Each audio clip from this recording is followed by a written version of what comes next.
अगले दिन इंग्लिश का एग्जाम है, शेक्सपियर को लात मार के रजत दलाल की पोस्ट पढ़ रहे हैं। एथनिक वायलेंस तो कोई भी कर लेता है, हिम्मत है तो इंस्टा स्टोरी डालो। Manipur, paper leak, unemployment, electoral bond तो भूल ही जाओ। तुम्हें अगर अपनी बिरादरी का सही मायनों में स्टैंड लेना है ना, तो सबसे ज्यादा अनएम्प्लॉयमेंट, बेरोजगारी है हरियाणा की। ये एक नया बिग बॉस है जिसमें घर की भी जरूरत नहीं है, सड़क पर ही खेला जा रहा है। हरियाणा में रैलियां निकाल रहे लोग जैसे अन्ना आंदोलन चल रहा हो।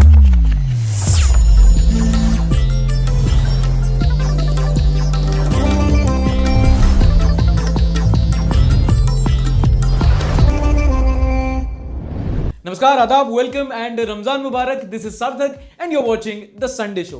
वो शो जहां हम करेंगे देश की बात एंटरटेनमेंट के साथ। एंड लेट्स बी ऑनेस्ट, अब देश में जो बचा है वो सिर्फ यही है, एंटरटेनमेंट। देश की खुशकिस्मती ये है कि हमारे देश में युवा बहुत है, और बदकिस्मती ये है कि यही युवा बेरोजगार है। और इसका सबसे बढ़िया एग्जाम्पल पिछले 2 हफ्तों से देखा जा रहा है। Elvis versus Maxtern versus Rajat Dalal versus random versus Rajesh Sisodia. ओहो क्या खिचड़ी है। बदलते रहता है, उलट पुलट चलता है, कभी मैं कभी वो, कभी मैं कभी वो, कभी मैं। ये एक नया बिग बॉस है जिसमें घर की भी जरूरत नहीं है, सड़क पर ही खेला जा रहा है। तो भाई की इच्छा ये है कि मैं उसके साथ लड़ना चाहता हूँ। अब मैं किस बात का बड़ा भाई इसकी इच्छा पूरी ना करूँ तो। अब मेरा बहुत मन है कि तुमको एनालिसिस और ब्रेकडाउन दूं, लेकिन कुछ ऐसा टॉपिक ही नहीं है, यहाँ सिर्फ मेल्ट डाउन है। Starting from where we left last week, Elvish और मैक्सटन की लड़ाई सुलझाने के लिए आए रजत दलाल भाई। A very random cameo featuring random सेना।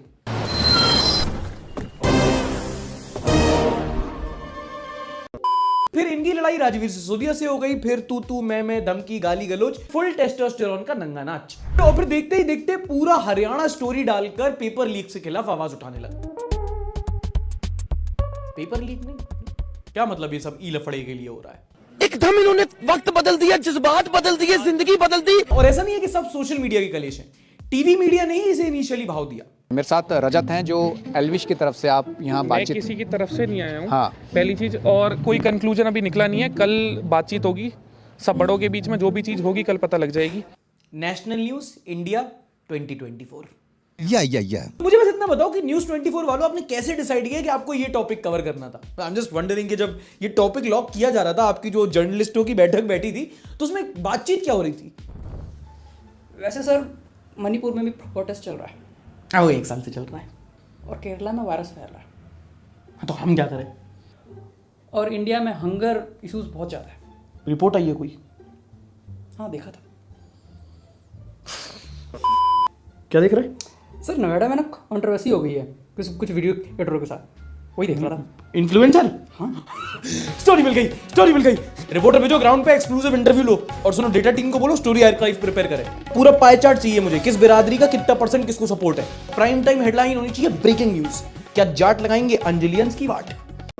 मतलब जिसको देखो वो स्टोरी डाल रहा है, जनता पूरे मजे ले रही, खासकर स्टूडेंट्स। उन्हें अपने पेपर से कोई मतलब नहीं है। अगले दिन इंग्लिश का एग्जाम है, शेक्सपियर को लात मार के रजत दलाल की पोस्ट पढ़ रहे हैं। हरियाणा में रैलियां निकाल रहे लोग जैसे अन्ना आंदोलन चल रहा हो, और पूरा यूथ बस इसी को फॉलो कर रहा है। कोई काम वाम नहीं।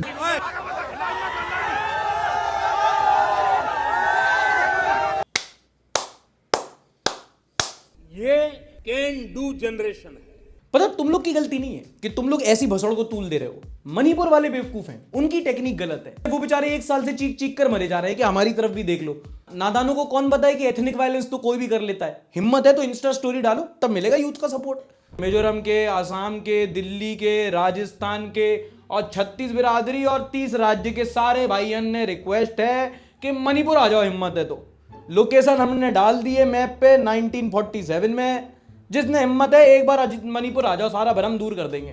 ये लूटपाट, बलात्कार, आगजनी तो कोई हेरा गेरा कर ले वे। असली हिम्मत है तो आ जाओ इम्फाल, स्टोरी डालो इंस्टाग्राम पे। क्या मतलब हमारा इंटरनेट बैन हो गया? चुल्लू भर पानी अगर हो तो उसको हाथ में भरो, उससे अपनी आंखें धो। ये पैरोडी नहीं है, ये रियलिटी है। Manipur, paper leak, unemployment, electoral bond तो भूल ही जाओ। ये है देश के युवा, ये है इनकी प्रायोरिटीज। ये वोट देके आगे का फ्यूचर डिसाइड करेंगे।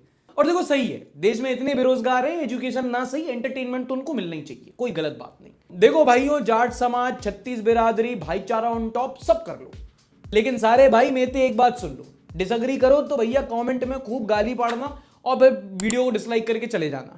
लेकिन अगर अग्री करते हो तो इस मैसेज को शेयर करके और भी लोगों तक पहुंचाना। तुम अपनी अगर जाट की और राजपूत कौम की अगर शान और ताक देख रहे हो तो एक बार जरा जूम आउट करके सोचो कि हो क्या रहा है। तुम्हें अगर अपनी बिरादरी का सही मायनों में स्टैंड लेना है ना, तो सबसे ज्यादा अनएम्प्लॉयमेंट, बेरोजगारी है हरियाणा की। इस बात के लिए स्टोरी डालो। अगर अपने समाज का सही में उद्धार चाहते हो तो भैया पेपर लीक हो रहे हैं, जितने बच्चे कुछ तुम्हारे भाई हैं उनका भी फ्यूचर बर्बाद हो रहा है, उनके लिए लो स्टैंड, वहां दिखाओ अपना सपोर्ट। मणिपुर है उसके लिए डालो स्टोरी, वो है जिनको तुम्हारे सपोर्ट की जरूरत है। यहां करो ना भाईचारा ऑन टॉप। भाई ये सब हम इन्फ्लुएंसर लोग हैं, हमारी कोई जात नहीं होती, हमको चाहिए ब्रांड कोलैबोरेशन और एंगेजमेंट। लड़पट के 1-1 मिलियन फॉलोअर कर लेंगे और बाद में म्यूजिक वीडियो करेंगे साथ में और तुम्हारा पोपट हो जाएगा और आप अगले दिन फिर किसी कंट्रोवर्सी पे वोट या सपोर्ट करते दिखोगे। बट अंडरस्टैंडेबल है, इंडियंस हैं हम, हमें अब मसाला अपने खाने के साथ साथ कंटेंट में भी चाहिए। और भी कई सारे अजीब सी न्यूज आए इस हफ्ते। अल्लू अर्जुन फैंस ने एक बंदे को पीट दिया क्योंकि वो जय अल्लू अर्जुन नहीं बोल रहा था। शंकर महादेवन को शिवरात्रि पे इसलिए करे आया गया क्योंकि वो बॉलीवुड गाना गा रहे थे। और हाँ, वो टप्पू और बबीता जी की सगाई हुई कि नहीं, ये भी तो देश का मुद्दा है। एक कंट्रोवर्सी जेठालाल और अय्यर भाई की भी करवा दो, वहां भी फुल सपोर्ट। हम दुखी थे, लेकिन हमसे ज्यादा दुखी 2 और लोग थे। और अब अगर आप मेरी बात से अग्री करते हैं तो नीचे कमेंट सेक्शन में #फुल सपोर्ट लिखकर बताइए। आप हमारे बड़े हैं, पूजनीय हैं, गलत बोल रहे हैं तो भी बताइए, अगर सही बोल रहे हैं तो थोड़ा प्रोत्साहन दीजिए। अपने भी विचार बताइए इस बारे में कि भाई देश का युवा है वो कहां जा रहा है, क्या हो रहा है ये। ओके, हफ्ते की सबसे बड़ी खबर सबसे पहले ही डिस्कस कर लेते हैं। जब सरकार ने CAA को लागू कर दिया, याद होगा ना तुमको वो क्रोनोलॉजी वाला मीम 2019। आप क्रोनोलॉजी समझ लीजिए, पहले CA भी आने जा रहा है, CA भी आने के बाद NRC आएगा। भूल गए तो याद दिला देता हूं कि 2019 के टाइम पे सरकार 2-3 ऐसे कानून लाई थी जिसपे बहुत बवाल हुआ था। सिटीजनशिप अमेंडमेंट एक्ट, NRC वगैरह वगैरह, जिसको लेकर काफी ज्यादा प्रोटेस्ट हुए थे, जिसके बाद सरकार ने इन कानूनों को ड्राफ्ट में डाल दिया था, अब जाकर पब्लिश किया है। हर चीज इंस्टाग्राम के टर्म्स में क्यों बोलने लगा हूं? बेसिकली ये कानून ये कहता है कि बांग्लादेश, पाकिस्तान और अफगानिस्तान से जो भी हिंदू, सिख, पारसी, बौद्ध, जैन और क्रिश्चियन माइनॉरिटीज हैं, इन कम्युनिटीज से जो धार्मिक प्रताड़ना का शिकार होकर, जो रिलीजियस प्रोसिक्यूशन का शिकार होकर इंडिया आए हैं, उनको सिटीजनशिप दे दी जाएगी। और इसकी एक टाइमलाइन भी फिक्स की गई है कि जो दिसंबर 2014 के पहले के आके रह रहे हैं। ये है मोटा मोटा मामला। और जब से ये कानून लागू हुआ है, हमारे भारत का एक राज्य है जिसमें इसको लेकर काफी ज्यादा प्रोटेस्ट हो रहे हैं। कई सारे वहां के लोकल ऑर्गेनाइजेशन है वो सड़क पर उतरे इस हफ्ते और उन्होंने प्रोटेस्ट किया CAA के खिलाफ। अब आप पूछेंगे ऐसा क्यों है और असम में ये प्रोटेस्ट क्यों हो रहे हैं, और इसका बहुत ही इंटरेस्टिंग रीजन है, आप थोड़ी देर में समझ जाओगे क्या। असम जो है वो एक नॉर्थ ईस्ट में बांग्लादेश से बॉर्डर शेयर करता हुआ स्टेट है। बाकी सारे जो स्टेट्स हैं उनमें ILP लगता है, यानी कि वहां सिटीजनशिप नहीं मिलती, इसीलिए जो बाकी सारे रिफ्यूजीज होते हैं बांग्लादेश के, वो असम में जाके सेटल होते हैं। और यहां पर जो मसला है वो धर्म के बेसिस पे नहीं बल्कि इकोनॉमिक कंडीशन के बेसिस पे है। ऐसे में लोगों का कहना है कि वैसे भी उनका स्टेट जो है वो अपनी आइडेंटिटी खो रहा है, माइग्रेशन से डील कर रहा है, और अब ज्यादा और अगर इमिग्रेंट्स आएंगे तो उनके कल्चर पे बहुत बड़ा प्रभाव पड़ेगा। उनकी जॉब्स को खतरा है, उनके कल्चर को खतरा है। आप उन्हीं से वहाँ से आने के बाद कितने लोगों को एम्प्लॉयमेंट दिया जाएगा, वो भी तो देखने वाली बात है ना। पहले रहने वाले लोग, फिर वहाँ से आने वाले लोग, इतने सारे लोग होंगे। एम्प्लॉयमेंट, घर देना, सबको अच्छे से खाना पानी, सुख सुविधाएं देना, ये सब बहुत काम आ जाता है। कितना हो सकेगा? Resources are very limited here, but the migration is expending day to day. तभी उसके हो रहा है, मतलब it's not on the basis of religion but also. Religion नहीं बोल सकते क्योंकि बहुत सारे रिलीजन लाए नहीं रहे क्या, मतलब कि यही रिलीजन इंडिया में रहते हैं क्या? ऐसा तो बात नहीं है ना। बहुत इंडिया से डाइवर्स कंट्री। हम एक देखिए तो छोटा स्टेट ही है, डेवलप होना बहुत बाकी है। हम ऑलरेडी फ्लड्स एंड ऑल बहुत सारे प्रॉब्लम से जूझ रहे हैं। हमारा टेराइन ऐसा है कि हम यहाँ मतलब रेम्पेंट अब वो इंडस्ट्रियलाइजेशन नहीं कर सकते, तो हमें नेचर के साथ थोड़ा रहना पड़ता है। लेकिन ऑलरेडी अब तक हमने सिंस 1971 नहीं, उससे भी पहले से 1947 से जब से पार्टीशन हुआ है, हम तब से इमिग्रेंट्स ले ही रहे हैं। अभी अगर CAA में आप 2014 का वो मतलब टाइम लिमिट देते हैं, तो इससे ये नहीं होगा कि पहले जो आए हैं, इसमें ये नहीं बोला गया है कि जो इल्लीगली आए उनको निकालेंगे। इसमें ये बोला गया है कि जो हिंदू है, जो हिंदू माइनॉरिटी प्रोसिक्यूशन की वजह से आया है, उनको हम सिटीजनशिप देंगे, मतलब उनको हम इक्वल राइट्स देंगे। तो इससे क्या होगा, जो ऑलरेडी है उनका क्या होगा? इससे ये प्रॉब्लम तो सॉल्व नहीं होगा। जो NRC बोलता था कि हम जो इल्लीगली आए हैं उनको सिलेक्ट करेंगे, उनको पहचानेंगे, उनको बाहर करेंगे, लेकिन CAA क्या बोल रहे हैं कि हम हिंदूज़ को देंगे। इससे ये साबित नहीं हो रहा है कि वो लोग बाकियों को बाहर करेंगे कि नहीं।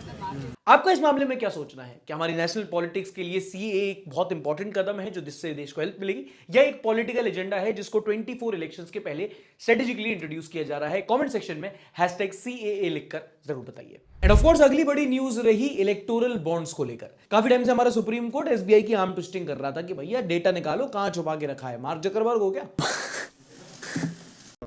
और एसबीआई ने पूरा डेटा कि कितने सारे इलेक्टोरल बॉन्ड्स, कितनी कीमत के, किसने खरीदे, ये सारा डेटा इलेक्शन कमीशन को दिया। इलेक्शन कमीशन ने इसको पब्लिक डोमेन में डाल दिया और उसके बाद ऑब्वियसली भूचाल मच गया। कुछ बेसिक डिटेल्स आपको बता देता हूं मोटा मोटी कि कितना क्या है भैया मामला। अगर आप इंडिविजुअल्स और कंपनीज को मिलाओ तो कुल मिलाकर 1200 एंटिटीज ने पिछले 5 सालों में 12,000 करोड़ के इलेक्टोरल बॉन्ड्स खरीदे। 12,000 करोड़। तुम्हारी 12,000 की सेविंग्स भी नहीं हो पाती ना। जला नहीं रहा हूं, असलियत बता रहा हूं मैं तो कि भाई नंबर इतना बड़ा है। दिल पे क्यों ले रहे हो? मरना तेरे को डर नहीं लगता? अभी जो कंपनीज हैं जिन्होंने इलेक्टोरल बॉन्ड्स खरीदे वो कई सारे प्रकार की हैं। एक मेगा इंडस्ट्रीज है, वेदांता है, एसएल ग्रुप है, केवेंटर है, भारतीय एयरटेल। 200 करोड़ रुपए के इलेक्टोरल बॉन्ड लिए तुम लोगों ने। 200 रुपए का बिल माफ नहीं हो रहा मेरा।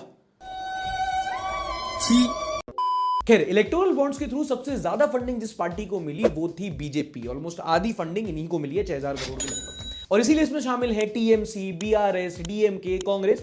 अगर आप एक पैटर्न देखोगे तो वो ये है कि जो पार्टी स्टेट में पावर है उनके लिए इलेक्टोरल बॉन्ड ज्यादा खरीदे गए। और ये होता बेसिकली किकबैक्स के लिए। ऊपर लेवल पे कैसे काम चलता है कि भैया आपकी पार्टी पावर में, आपको अपने स्टेट के लिए प्रोजेक्ट्स निकालने हैं, टेंडर्स निकालने हैं, वो आप हमारी कंपनी में दो, जो हमारे पास पैसा आएगा थोड़ा सा बैकडोर से आपके जेब में भी हम डाल देंगे। है कि नहीं भाई? Win win situation.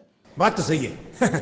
लेकिन एक सवाल जो सबसे ज्यादा उठा, जो मैं आपके सामने रख देता हूं, जो हमें सोचना बहुत जरूरी है, और वो बात ये है कि एक पैटर्न रिकॉग्नाइज हुआ है कि इन जो सारे डोनर थी लिस्ट है, इनमें से जो टॉप 30 डोनर्स के करीब थे, इनके खिलाफ सेंट्रल एजेंसी जैसे कि ईडी की जांच चल रही थी। और जहां यहां पे जांच चल रही थी, इनके कुछ एसेट्स अटैच हुए, इनकी कंपनीज पे बात आई, या इन्होंने इलेक्टोरल बॉन्ड्स खरीद के पार्टीज को फंडिंग की। तो एक बहुत ही इंपॉर्टेंट सवाल जो एज ए टैक्स पेयर आपको यहां पे पूछना चाहिए वो ये कि क्या सेंट्रल एजेंसीज को एक टूल बनाकर वसूली तो नहीं की जा रही थी इन कंपनीज से कि इससे पहले आपके यहां ईडी पहुंचे, आप एसबीआई पहुंच जाओ, तुम मुझे बॉन्ड दो, मैं तुम्हें क्लीन चिट दूंगा। ऐसा कुछ तो नहीं चल रहा था? क्या लगता है आपको? नीचे कमेंट सेक्शन में #इलेक्टोरल बॉन्ड्स लिख के बताओ जरा, स्कैम वैम कर रहे हैं ये लोग। अगली न्यूज है हमारी आर्म्ड फोर्सेस को लेकर। इंडिया ने अपनी मिलिट्री कैपेबिलिटीज में एक माइलस्टोन अचीव किया है, और वो क्या बताता हूं। हमारे देश की डिफेंस रिसर्च ऑर्गेनाइजेशन डीआरडीओ ने सक्सेसफुली मिशन दिव्यास्त्र कंप्लीट किया, जहां बेसिकली जो अग्नि 5 मिसाइल है उस पर सक्सेसफुली MIRV टेक्नोलॉजी का टेस्ट हुआ है। MIRV, multiple independently टारगेटिव re entry vehicle.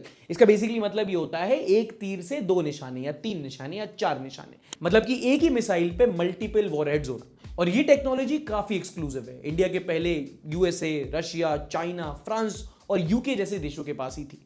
ये एक ऐसे देश है, आप कभी भी देख रहे हो कोई भी ऐसा रिपोर्ट आए कि इंडिया ने अचीव किया है, इसके पहले सिर्फ 2-3 देश कर पाए थे, तो उनमें हमेशा यूएसए, रशिया, यूके, चाइना और फ्रांस का नाम आता है। I mean just an observation. खैर, ये MIRV टेक्नोलॉजी एग्जैक्टली है क्या, इससे हमारी आर्म फोर्सेस को कितना फायदा होगा, और India as a global super power क्या असर पड़ेगा इससे, ये हम समझेंगे राउज आईएएस स्टडी सर्कल के अक्षय व्रत सर से। अग्नि 5 अपने आप में बहुत ही स्पेशल मिसाइल है। इसकी कैपेबिलिटी 5000 किलोमीटर्स को हिट करने की है। मतलब हम एक लोकेशन से 5000 किलोमीटर्स तक के किसी भी एनिमी डेस्टिनेशन को टारगेट कर सकते हैं।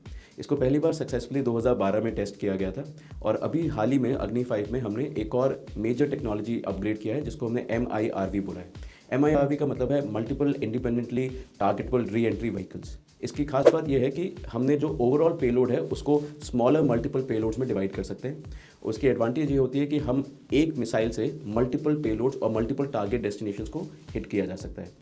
जैसे एग्जांपल के तौर पे अगर मान लीजिए हमने इंडिया से एक मिसाइल लॉन्च करी, और अगर हम किसी भी स्ट्रैटेजिक एनिमी कंट्री को टारगेट करते हैं, फॉर एग्जांपल अगर हम चाइना के ईस्ट कोस्ट के एरियाज़ को टारगेट करते हैं, तो ये एक मिसाइल 3 पेलोड्स कैरी करके 3 डिफरेंट टारगेट्स को हैंडल कर सकते हैं। इसके साथ साथ हम अग्नि 5 में एक डिकॉय टारगेट को भी ऐड ऑन किया जा सकता है। वो डिकॉय टारगेट किसी भी एनिमी कंट्री के इंटरसेप्टर मिसाइल सिस्टम को टेक केयर कर सकता है। सो इन दैट केस आप इस मिसाइल से not only you can handle the interceptor system of the other countries, but you can still make sure that your missiles are reaching the desired target. इसकी एक बहुत खास एडवांटेज मिलती है India को to become strategically very powerful over the enemy countries. अगर मैं example लेता हूँ चाइना का, तो चाइना ने ये टेक्नोलॉजी हमसे पहले डेवलप कर ली थी, एंड अब इंडिया के पास ये टेक्नोलॉजी आने की वजह से एक बहुत हद तक एक मिनिमम डेटरेंट का भी काम करेगा, और एक स्ट्रैटेजिकली एलोकेट करके ये चाइना के काफ़ी सारे स्ट्रैटेजिक अब एग्रेशन टुवर्ड्स इंडिया उसको भी टेक केयर कर सकता है। और इस मिशन की खास बात ये भी है कि इसका जो टेस्ट मिशन था, इसको हेड करने वाली एक फीमेल साइंटिस्ट थी, तो ये अपने आप में इस वजह से भी स्पेशल बन जाता है। Thank you. खैर, अगली काफी इंटरेस्टिंग न्यूज है फूड से रिलेटेड। अगर आप फूडी हैं, खाने के शौकीन हैं, तो एक टेस्ट एटलस नाम की मैगजीन आती है जो दुनिया भर की अलग अलग डिशेस को रैंक करती है। कभी सब्जी को रैंक करते हैं, कभी बियर को रैंक करते हैं, कभी मिठाई को रैंक करते हैं। और एक और रैंकिंग इन्होंने निकाली है कॉफी की, कि सबसे अच्छी कॉफी दुनिया में कहां मिलती है, जिसमें उन्होंने बताया है कि क्यूबन एस्प्रेसो है वो दुनिया की नंबर 1 कॉफी डिश है। और दूसरी लिस्ट में नाम है वो है साउथ इंडियन फिल्टर कॉफी का। बट इनका बड़ा इंटरेस्टिंग सा इंस्टाग्राम पेज है, बाकी सारे और दिखाता हूं। ऐसे इन्होंने चीज डेजर्ट्स की लिस्ट निकाली थी कि बेस्ट चीज डेजर्ट्स इन द वर्ल्ड। पहली है सरनेक, कोई पोलैंड की, दूसरी इंडिया की है रसमलाई। तुम्हें क्या लगता है, ओए सबसे फेवरेट मिठाई कौन सी है तुम्हारी इंडिया की? मेरी है इंडिया की तो नहीं पता। बर्फी है, पेड़ा है और काजू कतली है और सबसे फेमस चलता है गुलाब जामुन। गुलाब जामुन। मेरा है मोतीचूर के लड्डू। मिठाई की दुकान खोल रखी है यहाँ पे, न्यूज बताने आए ना हम। फालतू की बातें कर रहे हो, कौन सी मिठाई तुम्हारी फेवरेट है, ये कोई बात होती है? अभी मैं इनसे पूछ लूं योर फेवरेट इंडियन मिठाई बताओ नीचे कमेंट सेक्शन में #फेवरेट मिठाई करके, तो क्या ये बात सही रहेगी? मतलब ये बात न्यूज शो को शोभा देगी कि आप उनसे फेवरेट मिठाई पूछ रहे हो? लेकिन लोग बोलेंगे गाजर का हलवा, लेकिन फिर भी लेकिन शोभा नहीं देगी तो कोई बात नहीं, सार्थक तो दे ही सकता है। बताओ यार कमेंट सेक्शन में तुम्हारी फेवरेट मिठाई कौन सी है, #फेवरेट मिठाई करके। फेवरेट इंडियन स्वीट भी कर सकते हो। क्यों बे ओवर एक्टिंग करता है साला, ओवर एक्टिंग की औलाद। अब तेरे को बराबर होता नहीं क्या बोलने को? चले एक काम कर, 200 रुपए दे और 50 रुपए काट ओवर एक्टिंग के वजह। अच्छा, आपने कभी नोटिस किया होगा कि एक ऑनगोइंग कलेश चलता रहता है पेट ओनर्स और सोसाइटी वालों के बीच में, खास करके डॉग ओनर्स, कि भाई इनको फीड कर सकते हैं कि नहीं, घुमा सकते हैं कि नहीं, और जो सोसाइटी वाले होते हैं कि ये काट लेते हैं, ये ट्रेंड नहीं होते, और इसको लेकर जब तब नोएडा में लट चलते रहते हैं, है कि नहीं? अब इसी को लेकर एक बड़ा अपडेट आया है कि केंद्र सरकार ने कुछ डेंजरस ब्रीड्स ऑफ डॉग को बैन कर दिया है। जिन डॉग्स को डेंजरस डॉग्स की लिस्ट में डाला गया है वो है pit bull, rottweiler, terrier, wolf dogs, mastiffs और मेरा दोस्त सत्यम। भाई बहुत बड़ा कुत्ता है वो काटता नहीं है, बस लोग उसका काट जाते हैं। मुझे क्यों तोड़ा? एनीवे, काफी टाइम से डिबेट चल रही थी कि जो एग्रेसिव ब्रीड्स ऑफ डॉग है इनका हमको क्या करना चाहिए। कई सारे लोग हैं जो इसके खिलाफ पिटिशंस डालते हैं तब कोर्ट्स में, और ऐसी बातें चलती रहती हैं। हालांकि मेरा इसमें पर्सनल ओपिनियन ये है कि कोई भी डॉग ब्रीड हो, उसको जितना आप बेहतर तरीके से ट्रेन करोगे वो उतना ही अच्छी तरीके से डोमेस्टिकेट होगा। कई सारी ब्रीड्स ऑफ डॉग्स हैं जो, हाँ, अगर आप उनको प्रॉपरली ट्रेन नहीं करोगे then they can be aggressive and quote and quote dangerous breed of dogs. आपका इस मामले में क्या कहना है? आप नीचे कमेंट सेक्शन में #dogs करके अपना ओपिनियन कमेंट कर सकते हो। खैर, अगली खबर है हरियाणा से। मनोहर लाल खट्टर अब वहां के पूर्व मुख्यमंत्री हो चुके हैं। उन्होंने एक बार इंशाल्लाह क्या बोला, उनका अस्तगफिरुल्लाह हो गया। मनोहर लाल खट्टर जो काफी टाइम तक हरियाणा के मुख्यमंत्री रहे थे, इस हफ्ते उन्होंने अपना रेजिग्नेशन सबमिट कर दिया और अब कुरुक्षेत्र से MP रहे नायाब सिंह सैनी हरियाणा के अगले मुख्यमंत्री होंगे। नायाब सिंह सैनी के बारे में आपको 2-3 पॉइंट्स बता देता हूं। काफी टाइम से पार्टी से जुड़े रहे हैं, यूथ लीडर भी रहे हैं, एक कार्यकर्ता लेवल से स्टार्ट किया था, ऊपर तक आए हैं और बहुत जल्दी इनको पार्टी के अंदर प्रमोशन मिला था और काफी सारे पोस्ट संभाले इन्होंने, district general secretary, youth wing leader, ये स्टेट प्रेसिडेंट, वो स्टेट प्रेसिडेंट, और फिर अब अल्टीमेटली जाके ये मुख्यमंत्री बन चुके हैं। एंड इससे अगर आप सरप्राइज हो रहे हो तो आप लेटेस्ट ट्रेंड्स फॉलो नहीं कर रहे हो, क्योंकि पिछले 2-3 महीनों में बीजेपी ने ऐसे कई सारे चेहरे हैं जो सीएम पद के लिए लाए जो उससे पहले उतना ज्यादा फेमस नहीं थे। चाहे आप राजस्थान के भजन लाल शर्मा ले लीजिए, या आप छत्तीसगढ़ के देव साहब ले लीजिए, सैनी साहब यहाँ से हो गए, और या आप मध्य प्रदेश के मोहन यादव जी देख लीजिए। इनफैक्ट हम जब मध्य प्रदेश में घूम रहे थे तो हमने कई सारे लोगों से पूछा था कि क्या जो आपके नए मुख्यमंत्री हैं इससे पहले आपने उनका नाम भी सुना था, तो बोले नहीं साहब, इससे पहले तो हमने नाम भी नहीं सुना था। तो वही बात है कि ये जो पार्टी है बीजेपी, ये ऐसे ऐसे पासे खेलती है कभी कभी कि जितने भी पॉलिटिकल एक्सपर्ट्स हैं वो कहते हैं ये भाई साहब ये क्या हुआ, आउट ऑफ सिलेबस आए। अभी जो मोहन यादव जी आए हैं अपने नए मुख्यमंत्री, इनका नाम भी सुना था आपने पहले? नहीं। ये अपने जो नए सीएम बने हैं मोहन यादव जी, इनका नाम सुना था आपने सीएम बनने से पहले? नहीं सुना है। Okay, last news is related to climate change and global warming. ये एक ऐसा टॉपिक है जो इतना न्यूज में नहीं रहता, बट हम अपने शो में कोशिश करते हैं कि इसको बार बार फ्रंट पे लेते आते रहें, क्योंकि इस टाइम पे ये ना सिर्फ देश की, दुनिया की, ह्यूमैनिटी की सबसे बड़ी प्रॉब्लम है। एक और नई रिपोर्ट सामने आई है जिसने बताया है कि ना सिर्फ लैंड का टेम्परेचर बल्कि सी का टेम्परेचर भी अब राइज कर रहा है। इस साल की फरवरी का जो एवरेज ग्लोबल सी सरफेस टेम्परेचर था वो सबसे ज्यादा था 21 डिग्री सी। लगभग 1980 से हम सी का टेम्परेचर नोट कर रहे हैं और तब से कॉन्स्टेंटली जो ग्लोबल सी टेम्परेचर है वो भी राइज कर रहा है। कई सारी ऐसी रिपोर्ट है जो जब तब सामने आती रहती है जो ग्लोबल वार्मिंग की डिजास्टर्स इफेक्ट बताती है। कुछ ही टाइम पहले एक रिपोर्ट आई थी, इसने बताया था कि अब हीट इतनी ज्यादा बढ़ रही है, इतना ज्यादा गर्मी हो रही है कि जो रेन फॉरेस्ट है उनमें फोटोसिंथेसिस ना होने का डर है। मतलब फिर तो वेजिटेशन पे ही खतरा आ जाएगा। कई सारी जो रिपोर्ट्स आती हैं बताती है कि कोरल हेल्थ जो है वो खराब हो रही है, मरीन लाइफ डिस्ट्रॉय हो रही है, और ये सब इसलिए हो रहा है क्योंकि वातावरण में 1 डिग्री 2 डिग्री के चेंजेस आ रहे हैं। और ये चेंजेस इतने मैसिव हैं कि ग्लोबल लेवल पे, एक बड़े लेवल पे पूरा इकोसिस्टम खराब कर सकते हैं। तो जरूरी है कि ये वाला एक जो टॉपिक है, जो ग्लोबल वार्मिंग का, क्लाइमेट चेंज का टॉपिक है, हम कम से कम अपनी अगली जनरेशन के लिए इसको मेन स्ट्रीम में लेके आए, इसको ऐसा मुद्दा बनाए, इसके बेसिस पे अपने वोट दें। अभी तो नहीं होगा, बट होपफुली अगले 5 साल में जब हमारी ये मजबूरी बन जाएगी तब हम करेंगे। और जनाब क्या चल रहा है? इस हफ्ते रजत और राजीव भाई के बीच में अगर कोई कन्या थी जो वायरल हुई तो वो थी ये वाली दीदी। आप में से कई लोगों ने अपनी फीड पे इनकी वीडियो जरूर देखी होगी। ये दिल्ली में वड़ा पाव का स्टॉल लगाती हैं और अलग अलग तरह की वीडियो वायरल हो रही है। किसी वीडियो में ये रो रही हैं, किसी में इनकी स्टॉल पर लंबी लंबी लाइन लगी है वड़ा पाव खाने के लिए, वो भी दिल्ली में। तो उसमें ऐसी क्या बात है जो हम में नहीं है? एक ऐसे ही वो कोलकाता के लाला चंगानी भाई है, वो गाली देते हैं, ये रोती है। मैं बता रहा हूँ, लोग खाने के लिए नहीं, कंटेंट के लिए फेमस हो रहे हैं आजकल। बोलेगा तो भागा लेने ऐसे।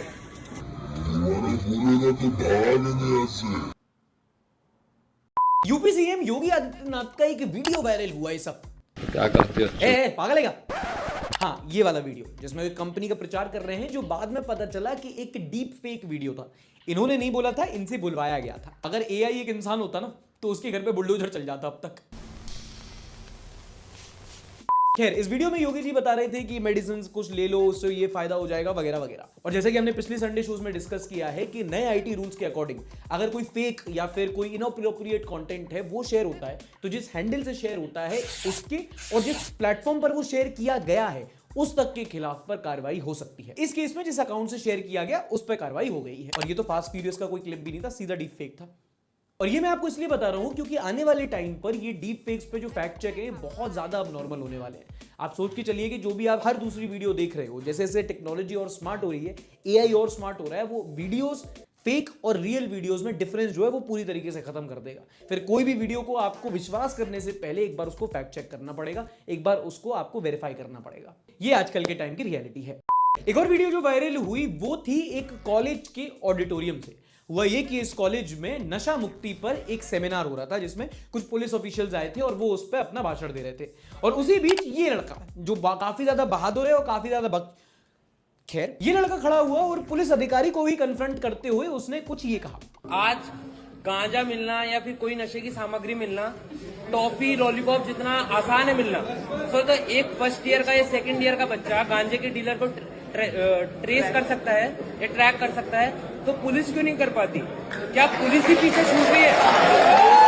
अरे बाप रे, ये तो धोती खोल रहा है। सर, यहाँ सामने चौकी है और चौकी के सामने ही गांजा मिलता है, तो क्या आपको नहीं लगता क्या आपको नहीं लगता कि ये पुलिस की नाकामी है? इसने पुलिस के खिलाफ ही कार्रवाई कर दी, वही सारी पोल खोल दी उसने कि आप क्या नशा मुक्ति का पाठ पढ़ा रहे हो, आधे नशेड़ी तो यहीं बैठे हैं। ये खुद जॉइंट रोल कर रहा था आने से पहले। केएफसी में वीगनिज्म का प्रचार कर रहे हो आप। खैर, एक और वीडियो वायरल हुई जब एक एमएमए फाइटर है मणिपुर से, चुंगरेन कोरेन। इन्होंने अपना एक एमएमए का मैच जीता, जिसके बाद इन्होंने देश भर से एक इमोशनल अपील की। सुनिए। हम लोग फ्यूचर के लिए बहुत परेशान है मणिपुर, और मोदी जी आप एक बार आके मणिपुर में विजिट कर लीजिए। अच्छा, फर्स्ट थिंग मुझे लगता है कि बहुत शर्म की बात है। पहले तो आपको देख के इसको शर्मिंदा होना पड़ता है कि जहां बाकी सारे स्टेट्स में अगर आप कोई फ्लाईओवर, कोई हॉस्पिटल, कोई चाय की टपरी का भी उद्घाटन हो तो कोई ना कोई नेता पहुंच जाता है। यहां पर एक ऐसा राज्य है जो एक साल से वायलेंस की चपेट में है, और यहां पर वहां के लोकल लोगों को, जो लोकल वहां के एथलीट्स हैं, उनको एक स्टेज ढूंढकर अपनी आवाज को उठाना पड़ रहा है कि सर प्लीज एक बार आके आप विजिट कर लीजिए, आप शायद आएंगे तो थोड़ा वायलेंस कम होगा, थोड़ा यहाँ पे रिलीफ मिलेगा। और अगर आप उस अभी भ्रम में हो कि क्योंकि मणिपुर को उतना ज्यादा कवर किया रहा है, उतना ज्यादा आपके वो टाइमलाइन पर नहीं आ रहा, तो वहां सब कुछ नॉर्मल हो चुका है, तो ये बिल्कुल गलत है। काम करने भी जाने नहीं देता, जाएगा एक दिन जाएगा, 2 महीना बच के रहना है, क्या करेगा? गाँव को याद करके तो मन भी रोता है, लेकिन बाहर में तो नहीं रहते, दिल में तो दुख होता है ना। अभी भी बहुत सारे ऐसे लोग हैं जो डिस्प्लेस्ड हैं, जिनके घर उजड़ चुके हैं, जो बर्बाद हो चुके हैं, जो रिलीफ कैंप्स में रह रहे हैं और वो परेशान हो रहे हैं। कई सारे ऐसे हैं जो रिलीफ कैंप्स में छोड़ दिए गए हैं और उनको उनके फ्यूचर के बारे में कुछ नहीं पता कि वो कहाँ जाएंगे, कहाँ रिलोकेट करेंगे, उनको कोई मुआवजा मिलेगा, अथॉरिटीज उनके साथ क्या करेगी। ये सारी असमंजस अभी भी वही है। नॉनसेंस। इस हफ्ते एक और न्यूज जो काफी ज्यादा चर्चा में रही वो ये कि दिल्ली में 2 गैंगस्टर्स की शादी हुई। आई am not making this shit up, genuinely ऐसा हुआ है भैया, हेडलाइन पढ़ लो। गैंगस्टर्स जो जेल में बंद थे वो पैरोल पे वापस आए और उनकी शादी हुई, और न्यूज हेडलाइंस पे भी यही छपा कि गैंगस्टर्स की शादी हुई है। संदीप, जिनका नाम है काला जथेरी, और अनुराधा चौधरी, जिनको मैडम मिन्स भी कहा जाता है, ये 2 लोग हैं जिनकी शादी हुई फुल धूमधाम, पुलिस सिक्योरिटी। ये 2 गैंगस्टर्स थे जिनकी शादी हुई और सबसे ज्यादा बाराती उसमें पुलिस वाले ही देखने को मिले। सुरक्षा बंदोबस्त भी देखना होता है ना, क्योंकि यहाँ बारात में गोली ऐसे ऐसे नहीं, ऐसे ऐसे भी चल सकती थी।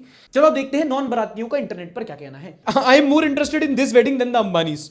India is definitely not for beginners. अब तुमको दिखाता हूं डर की साक्षात तस्वीर। जब दुल्हनिया से एक हमारा रिपोर्टर भाई जाके इंटरव्यू लेने पहुंचा तो तुम देखो उसकी हालत क्या थी। अनुराधा जी हमारे साथ मौजूद हैं। अनुराधा जी, शादी संपन्न हुई, कैसे शादी हुई? कैसे शादी हुई? टॉस किया था उन लोगों ने। हेड्स आया तो शादी और टेल्स आता तो मंगनी करते। अब ये जो एक सामाजिक रीति रिवाज है उससे शादी हुई, तो आप अगर कहें तो अब आप पूरी तरह से संदीप की पत्नी हो गई। आधी तरीके की पत्नी क्या होता है बे? कुख्यात जो चल रहा है की पत्नी बन गई है। अगर अनुराधा जी पुलिस प्रोटेक्शन में नहीं होती ना तो सबसे पहले इसी भाई साहब की खातिरदारी होती। In the next episode of Jiya Ho Bihar के लाला, अगली घटना सुनो मुजफ्फरपुर के दामोदरपुर गांव से, जहां पर एक शादी हो रही थी। शादी में सब लोग आए हुए थे, दूल्हा पक्ष, दुल्हन पक्ष, केटरिंग वाले, टेंट वाले, फोटो खींचने वाले। और इसी बीच खबर आई कि दुल्हन की विदाई के पहले साली की विदाई हो गई। क्या बात है? वो वीडियोग्राफर के साथ भाग गई या वीडियोग्राफर उसे भगा ले गया, पता नहीं, जांच अभी जारी है। ब्याह हो गया है, ला तुम्हारा बोझ उठा लें। और अब तुम्हें कमेंट्स पढ़ाता हूं। सो दे क्लिक्ड। वर्ड प्ले करने का टाइम है ये, इसलिए लोग पहले बहनों की शादी करवाना चाहते हैं। भाई डीएसएलआर हो तो क्या कुछ नहीं हो सकता भाई।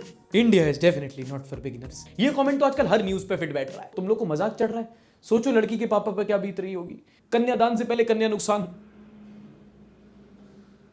मजाक नहीं करना चाहिए।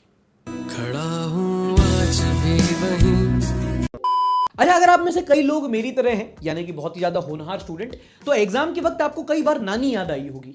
वो होता नहीं है कि क्वेश्चन पेपर देखा और कुछ समझ नहीं आया, लेकिन इंडियन एजुकेशन सिस्टम में अगर पास होना है तो भाई शीट भरनी है, थ्रेड लेना है, तो अपन कुछ भी लिख दे सकते हैं। मैंने एक बार अपने प्री बोर्ड्स में इंडिया पाकिस्तान मैच की पूरी समरी लिखी थी, हर्षा भोगले बनाता मैं। बॉर्डर पर पाकिस्तान का एक भाई भी हमारी तरह था, वो भी जाके एग्जाम में कुछ करके लिखा है, बट इसकी बदकिस्मती से टीचर ने पढ़ लिया। बच्चा समझता है कि जो असेसमेंट कर रहा होता है वो अंधा है, वो कुछ भी चेक करेगा और नंबर दे देगा। आप देखें इस कॉपी को गौर से, इसका मुताला करें, फिजिक्स की कॉपी, इसमें गाना लिखा हुआ है। Question, why the central ring of Newton's ring is dark, state the reason. Answer, बड़ा खतरनाक पेपर दिया है भाई लोग, कसम से दिल दुखता है मेरी जान, मैंने तुझे देखा हंसते हुए गालों में, बेबस ख्यालों में। अभी और देखो, टीचर पूरा पढ़ के सुनाता है। बाकायदा म्यूजिक भी देते हैं, तुन तुना तुन तुन तुन तुन तुन तुन तुन और पता नहीं क्या क्या क्या करे इस कॉम का। Okay, let me clear your confusion because I am sleeping between lectures, so I am not interested to clear your question, so leave me alone. इतना प्यारा गाना है, मैं तो 2 नंबर देता। ये टीचर बड़ा खराब है, बताओ। इतनी मेहनत से उसने पूरा गाना सुना, लिरिक्स समझे, लिखे और बाद में पूरी बीट भी दी उसने, तुनुक तुनुक तुनुक, और टीचर ने एक भी मार्क्स नहीं दिया। बताओ कितनी नाइंसाफी है। Pakistan for a nation which gave us Coke studio, this is a crime, this is not acceptable. Study reels लिखने में मेहनत लगा है, 2 नंबर तो दे देते भाई। सवाल आपकी मर्जी के, जवाब हमारी मर्जी के।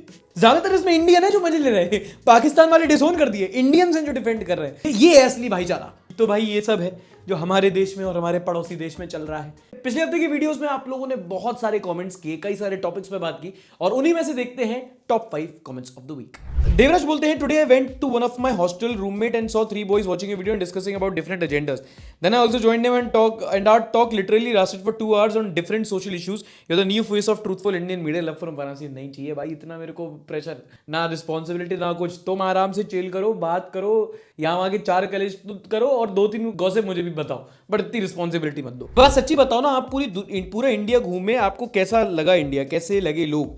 जैसे हम डेली बेसिस ट्रैवल करते हैं, लोकल ही हैं हम, तो इतने लोगों को मिलते हैं, पर आपको कैसा लग रहा है? Hope you got my point. By the way, मैं हर संडे वीडियो देखता हूँ, काफ़ी मज़ा आता है। हार्दिक, इसमें ये है ना कि कैसे लगे लोग, हर जगह के लोग जो हैं अलग हैं। इसको मैं बोलूँगा कि स्टेट वाइज क्लासीफाई नहीं कर सकते, पर सिटी वाइज और रूरल एरिया वाइज वैसे आप क्लासीफाई कर सकते हो। मुंबई में तो वहाँ के लोग बहुत ज़्यादा फास्ट थे, बहुत ज़्यादा हड़बड़ी में थे, है ना। छत्तीसगढ़ के गांव में आप कहीं जाओ, उड़ीसा के गांव में जाओ, तो वहाँ ऐसा लगता है कि भाई एक बार सुबह वो बैठ गए तो शाम को उठ सीधा बातें करके ही अपनी पूरी उठेंगे। हॉस्पिटेबल जो है वो सब लोग हैं, सब लोग बहुत वार्म होते हैं।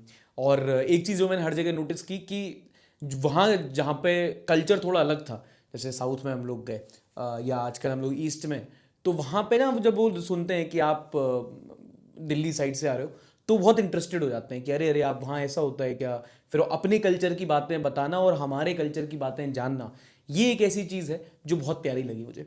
वीर सावरकर के बारे में बात हुई थी, उसी को लेकर हर्षित जैन लिखते हैं, I truly think that everyone who had ever given his or her one of even 1 second for freedom of India, he or she is the freedom fighter for me. हाँ भाई, ये बिल्कुल मैं एग्री करता हूँ। आप गांधी के बारे में कुछ, आप गांधी को महान मानते हो ना मानते हो, वीर सावरकर को महान मानते हो ना मानते हो, ना मानते हो का मुझे लगता है कि उतना ऑप्शन आपके पास है नहीं, क्योंकि anyone who has been involved in the freedom struggle right from जो ऊपर लेवल पे हैं, गांधी, नेहरू, वो वाली लीग, या वो भी आदमी जो भाई किसी इंडिया के किसी भी कोने पे ब्रिटिशर से एक डंडा भी खाया ना उस मूवमेंट के लिए, तो वो एक फ्रीडम फाइटर है। और हम लोग जो, हमारे लिए तो वो हमारे पूर्वज हैं कई सारे लोग, तो हमारे लिए तो बस एक आदर होना चाहिए। वी कांट, हमारी वो औकात नहीं है कि हम उनको बताएं कि वो कितने मान थे कितने नहीं। The fact that I knew about Elvis controversy through media and Ladakh protest from WhatsApp forward is such a sad thing. सीमा से पार आई हैदर पर लोगों ने न्यूज चला रखे हैं, और सीमा के अंदर सीमा पर हो रहे आंदोलन पर लोगों ने चुप्पी पकड़ रखी है। ओ भाई, ये कितना सही ऑब्जर्वेशन है कि हाँ, जो सीमा पार से सीमा आई थी उस पर तो आपने 50 दिन डिबेट की, लेकिन जो सीमा के अंदर न्यूज थे, जो अपने अंदर जो इंटरनल कॉन्फ्लिक्ट्स हैं, जो मणिपुर की हो रही है, जो हसदेव का हो रहा है, उस पर पूरी मीडिया चुप है। Good comment. अभिषेक कुमार लिखते हैं, हमको क्यों सिलेक्ट नहीं करते, बिहार वालों से दुश्मनी है क्या भैया, ना संडे शो में बिहार आ रहे हैं, हम लोग का सब्सक्रिप्शन भी नहीं दे रहे। बिहार वालों से दुश्मनी नहीं ले सकता भाई मैं, मेरा कुछ भी चुरा सकते हैं वो लोग, मुझे खासा डर लगता है भाई, मेरा एंगेजमेंट चुरा सकते हैं वो लोग, कुछ नहीं, बिहार वालों से दुश्मनी नहीं लेता मैं। ये थे इस हफ्ते के कुछ very random 5 comments of the week. इन्हें मिलेगा 1 महीने का फ्री संडे सभा का सब्सक्रिप्शन, जहां हमारा जो न्यूज़लेटर है डायरेक्टली इनके व्हाट्सएप पर डिलीवर होगा। अगर आप न्यूज़लेटर चेक करना चाहें, इस हफ्ते का फ्री न्यूज़लेटर मैंने कमेंट बॉक्स में पिन कर रखा है, जाके चेकआउट कर सकते हैं। आपको लगे कुछ वैल्यू एडिशन हो रहा है तो आप ऑब्वियसली उसको परचेज भी कर सकते हैं। 150 रुपीज महीने का पड़ता है। तो अगर आप परचेज नहीं करना चाहें, लकी विनर बनना चाहें, तो नीचे कॉमेंट सेक्शन में #SundayVichar लिखकर कुछ भी आप वीडियो के बारे में कॉमेंट कर सकते हैं। हमको एंगेजमेंट दीजिए, हम आपको न्यूज़लेटर देंगे। चलो जल्दी संडे भारत जर्नी का अपडेट दे देता हूं। 2 एपिसोड ही हैं इस हफ्ते जो हम लोग रिलीज कर पाए, अगले हफ्ते बहुत सारे एपिसोड रिलीज होंगे। जो 2 एपिसोड रिलीज हुए, एक तो हम लोग मध्य प्रदेश में सतपुरा नेशनल पार्क के अंदर थे। तो एक नेशनल पार्क के अंदर जो गांव होते हैं, बसते हैं, जो ट्राइबल विलेजेस होते हैं, उनमें क्या तकलीफें आती हैं, वो क्या परेशानी झेलते हैं, उनकी लाइफस्टाइल कैसे होती है, वो आपको इस वाली वीडियो में देखने को मिलेगी। और दूसरी वीडियो, हाल ही में हम लोग कोलकाता में थे, तो कोलकाता में तृणमूल कांग्रेस की एक बहुत बड़ी रैली थी, जन आक्रोश रैली। हम लोग वहां पे गए थे, तृणमूल कांग्रेस के वर्कर्स के साथ काफी ज्यादा मजे किए थे, पूछा था कि भैया मोदी जी के बारे में क्या ख्याल है, संदेश खली के बारे में क्या ख्याल है, ये सारे सवाल पूछे थे और पूरे बंगाल का लेखा जोखा समझा था। तो आपको अगर वो वेस्ट बंगाल का पॉलिटिकल एंगल देखना है तो आप ये वाली वीडियो भी देख सकते हैं। अगले हफ्ते केरला की, तमिलनाडु के और साउथ की जो स्टेट्स है उनके हमारे और वीडियो सामने आते रहेंगे। तो संडे शो के साथ संडे भारत जर्नी भी फॉलो करना मत भूलना। नेक्स्ट सेगमेंट की ओर बढ़ते हैं। तंग किया गया। क्या नाम बताया? भूपेंद्र जोगी। ताली बजाओ। अगले सेगमेंट में देखेंगे इस हफ्ते के सबसे वायरल मीम्स। ये चीजें देखता हूँ, मन को इतना संतोष होता है। ये देखो, तुम सबसे अच्छा कमेंट ये लगा, किसी ने बेनी भट्ट ने कमेंट किया अब की बार 400 पार, फिर बेनी भट्ट ही नीचे कमेंट रिप्लाई करते हैं पेट्रोल प्राइस की बात कर रहा हूँ। करप्शन का तरीका थोड़ा कैजुअल है। वाह मोदी जी वाह। Injured players when IPL is about to start. विश्वास कर, उठ, कोशिश कर, शाबाश शाबाश।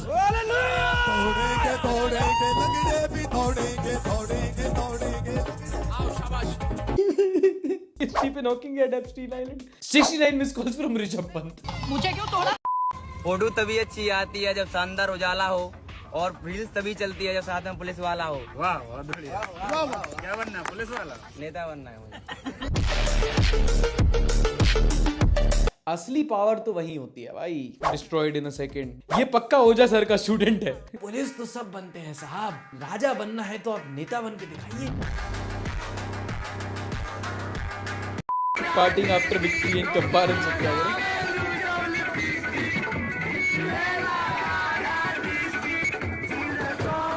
भाई अंकल जी बिल्कुल गांधी जी के एकदम डोपलगैंगर लग रहे हैं यार। सब असॉल्ट, रात को असॉल्ट। कैमरामैन इज नाथुराम घोट से bye bye because he shooting. अम्मा बहन पे आ जाऊंगा मैं, इनकी अम्मा बहन पे आ जाऊंगा। Every school boy dream. बचपन के कुछ ड्रीम्स होंगे जो आपको बड़े होकर पता चला ये तो सच हो नहीं सकते। हाँ एक था पर कि हमारे स्कूल हो, उसके अंदर आतंकवादी आ जाए और हम बचाएं, उसमें हीरो बन के, बस ये था। स्कूल में आतंकवादी आ जाए, हम लोग तो खुद अपने स्कूल के आतंकवादी थे। अगर तुमने अपने स्कूल में एक ऐसा कांड कलेश नहीं किया है जिसमें तुम्हारे मतलब बिल्कुल टीसी कटने की नौबत है, तब तुमने स्कूल लाइफ क्या एंजॉय की। जाओ जाओ अपने प्रिंसिपल का बटुआ मार लो, जाओ मैथ टीचर की गाड़ी पंचर कर दो। ये क्या बात करता है यार। कहता अगरबत्ती में सुतली बम लगा के उसको टाइम बम बना दिया। ये ऐसे है यार ये लोग, ये बच्चे मतलब कोई ये तमीज थोड़ी है। इसलिए आते हो स्कूल, इसलिए पढ़ाया लिखा है माँ बाप ने तुमको। अपने प्रिंसिपल का बटुआ मार लो, जाओ। हिपोक्रेसी की भी सीमा होती है। और एक हमारे भिवांडी के भिखारी इलाके में भीख मांगने वाले भिखारियों ने आपस में पैसे इकट्ठे करके सड़क पर लगा सरकारी सिग्नल ठीक करवा दिया है। भिखारियों का कहना था कि सिग्नल खराब होने की वजह से गाड़ियां ब्रेक नहीं लगाती, जिससे हमारा धंधा मुतासिर हो रहा था। भिखारी नहीं अधिकारी। Perfect mix of capitalism and socialism. देखो पढ़ाई भी आ गई यहाँ पे। अब इन्वेस्टमेंट तो करना ही पड़ेगा अगर रिटर्न चाहिए तो। सही बात है, दिस इज बिजनेस। अब तक मैंने तेरा वेट करा अपनी लोकेशन पे, लेकिन अब तू जाएगा, मैं तेरी लोकेशन पे आ रहा हूँ। अब वहीं रहिए। ओटीपी डाल दूंगा तेरा पिछवाड़े में 15.5 नंबर का पूरा, समझ गया। चल चुपचाप चल, तेरी लोकेशन पे आ रहा हूँ मैं। लोकेशन अभी आएगी उसकी स्टोरी पे, तब बताऊंगा। अभी चलता रह तू। भैया बेल्ट पहन। बैठ रहा तू, मैं चलाऊंगा गाड़ी। भैया चला, मैं चलाऊंगा गाड़ी। इधर अरे लड़ाई हो रखी है, वो लोकेशन पे बंदे खड़े हैं यार। 1000 बंदे ला, मैं अकेला लग रहा हूँ, अकेला ड्राइवर वाले भैया के साथ। कभी क्या कमेंट में लोकेशन लिख, वहीं आऊंगा, वहीं मारूंगा तुझे। आंध्र प्रदेश आगे मारूंगा, साउथ इंडियन स्टाइल में मारूंगा तुझे। अब तू गया तेरा खून खत्म कर दूंगा। Everyone is बदमाश until दलबीर नंबरदार enters। मैं कॉर्पोरेट समाज की तरफ से आ रहा हूँ। अंजलियंस भी लोकेशन पे खड़े हैं। ये सब क्या देखना पड़ रहा है। और भैया इसी के साथ हमारा संडे शो इस हफ्ते का खत्म होता है। पूरी 36 बिरादरियों से अनुरोध है कि अगर आपको एपिसोड पसंद आया हो तो भैया प्लीज एक बार लाइक करके जाना। भाई नू आपने लाइक देना है, कमेंट देना है। तरक्की हमारी भी हो, हम पूरी तरक्की करेंगे तो अपनी बिरादरी तरक्की करेगी, है कि नहीं। तो लाइक कर देना भैया, अच्छी बातें लगी हो 2 3 4 तो भैया शेयर करके 4 लोगों तक और पहुंचा देना। और अगर खुद भी अगर अगले हफ्ते दोबारा से हाजिरी देना चाहते हो तो सब्सक्राइब कर देना। फिर अपन अगले हफ्ते यहीं मिल जाएंगे। संडे भारत जर्नी के आपको बाकी वीडियोस हैं यहाँ वहाँ, हम लोग से थंबनेल दिख रहे होंगे, बिल्कुल आराम से क्लिक करो, वो भी वीडियो देखो। अपन मिलते हैं अगले हफ्ते। तब तक के लिए अपना ध्यान रखिए।